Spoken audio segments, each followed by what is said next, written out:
Dear Pixie, can you please tell me what karma is affected to someone who takes another's life? Karma, from your perspective, is an automatic response to what you put out. An equal and opposite reaction will occur in all things, be they actions, word, thought, or deed. The exact karma that would come would be different to each individual. If several individuals committed a similar act, they would likely face variations in how the karma manifests, depending on their overall blueprint.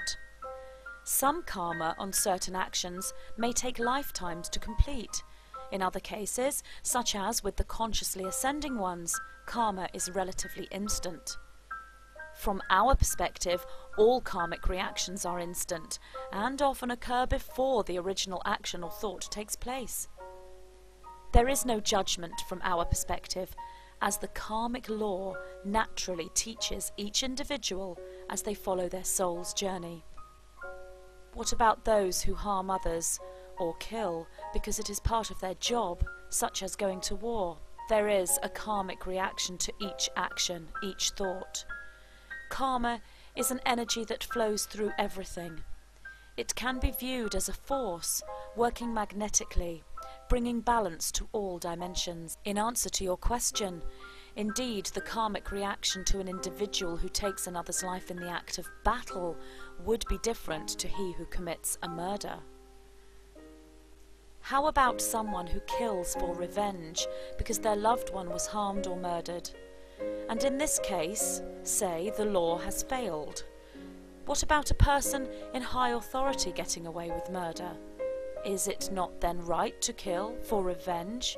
Would murder then be justified?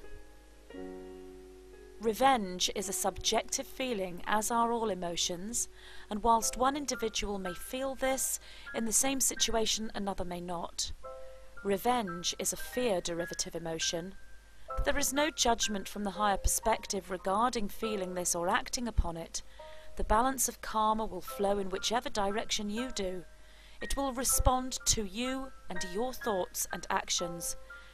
One could choose, therefore, to allow karmic energy to flow where it may, knowing that anyone who has committed a deed they perceive to be bad or evil will be in receipt of that karmic reaction. The law on your planet is not the only law. Universal cosmic law, the law, force or energy that moves through all things, always takes precedence over third-dimensional laws made. Revenge action shall bring about a karmic response. Those who move into action through revenge are usually, not always, those who do not consciously understand how the karmic reaction and universal law works. Some will consciously work with universal law for revenge action, yet a karmic reaction shall then occur in that case also. All must be balanced. The scales are always kept equal. This is how it is, how it always has been, and how it always will be. No individual, therefore, shall get away with anything.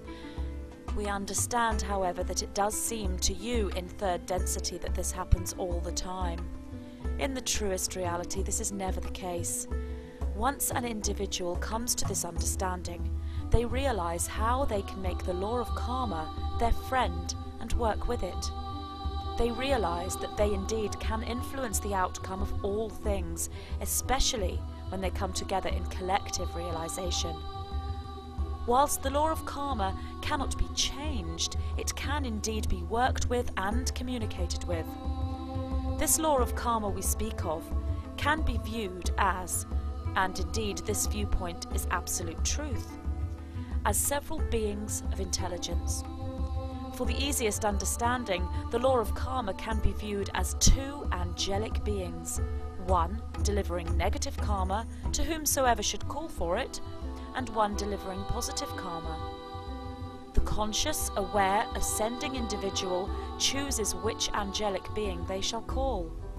The conscious, aware, ascending individual moves away from the dualistic nature of perceiving the two angelic beings, and away from the perspective that the angelic beings are outside of himself. The conscious, aware, ascending being becomes the karma itself and lives and flows in unison with it, as one with it.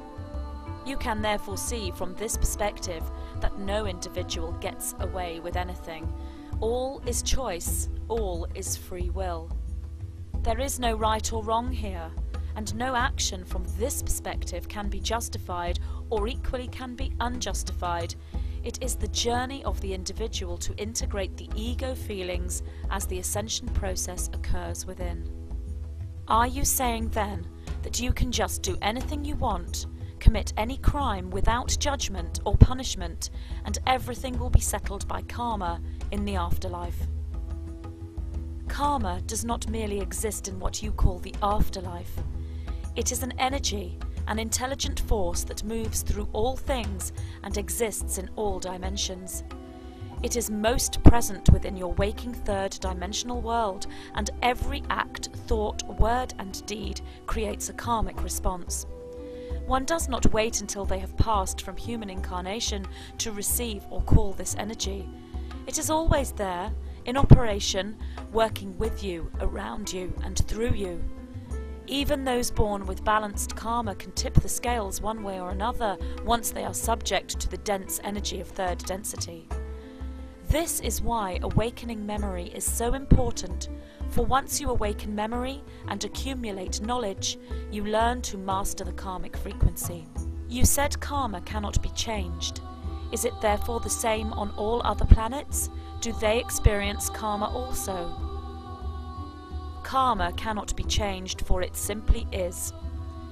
However, it is perceived differently on other planets and in other dimensions due to the wavelengths of time and space being arranged in a different format to your own on Earth. What about violence, murder and reincarnation?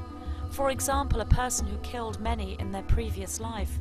Where does karma come into this? This is a very common scenario in third density existence, for an individual to carry karma from one incarnation through to another. Few individuals have been born into physicality with completely balanced karma.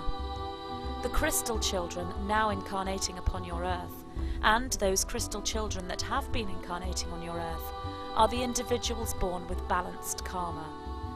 These children shall be already raised in frequency and on that ascension path at birth.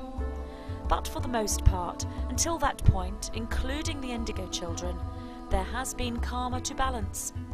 In this time frame, on your earth, many of the indigo children will have been aware of the law of karma since childhood and have always worked with it. Others forgot. But all karma shall be balanced as the ascension journey is followed. Some individuals who incarnate with violent previous incarnations shall begin to work through this in childhood.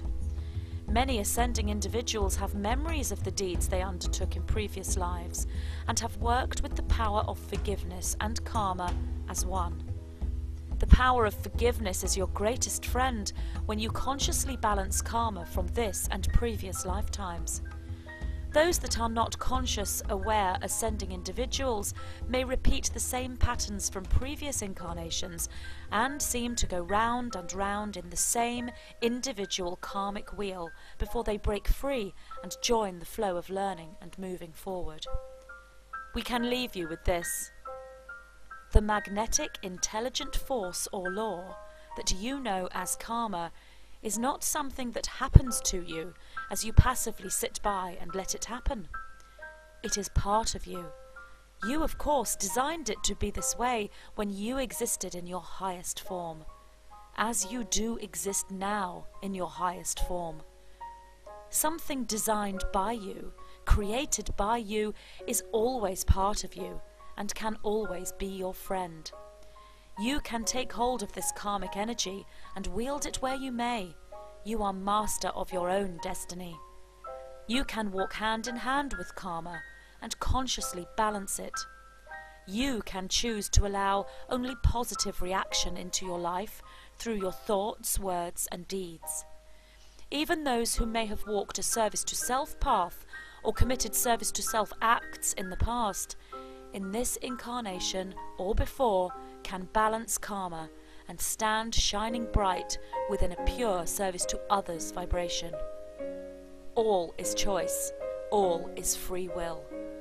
No other individual does anything to anyone else. All has been called upon by your action, word, thought, and deed. And all can be changed by you. It all begins with you, for there is only you. We are the white-winged collective consciousness of 9.